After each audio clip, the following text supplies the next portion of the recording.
विद्यार्थी अजूनही ठाम होते। पोलिसांकडून आता या आंदोलकांची धरपकड केली जाते।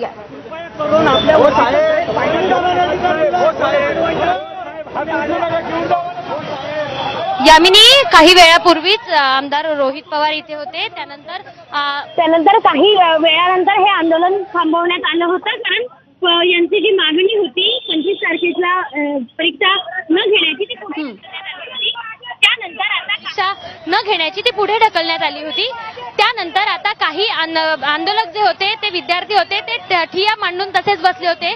त्याच विद्यार्थ्यांना आता पोलिसांकडून ताब्यात घेण्यात येत आहे। पोलिसांची आणि त्यांच्यात धरपकड झाल्याचं आपल्याला पाहायला मिळते। व्हिज्युअल्स बघितले तर पोलिसांनी अनेक आंदोलकांना आता ताब्यात घ्यायला सुरुवात केली आहे, जे आंदोलक अजूनही या आंदोलनावर ठाम आहेत। खरं तर त्यांच्या वेगवेगळ्या मागण्या होत्या, त्या मागण्या आमच्या मान्य झाल्या नाहीत आणि सगळ्या मागण्या आमच्या आजच्या आज मान्य करा अशी या सगळ्या विद्यार्थ्यांचं म्हणणं होतं। त्यानंतर त्यांनी त्याच ठिकाणी तसंच ठिय्या आंदोलन सुरू ठेवलं होतं, मात्र पोलिसांकडनं या सगळ्या आंदोलकांना ताब्यात घेतलं आहे।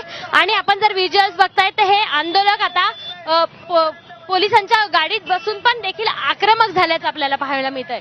यामिनी, आमदार रोहित पवार काल रात्रीपासून या आंदोलनात महाराष्ट्र सरकारला सुद्धा विनंती आहे की तुम्ही नोटिफिकेशन काढा। एक साधं कोणीतरी ट्विट करतंय, मागील 3 दिवसांपासून विद्यार्थ्यांचं आंदोलन सुरू आहे।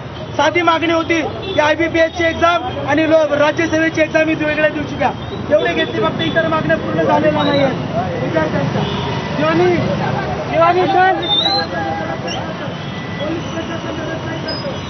शिवानी चल ना।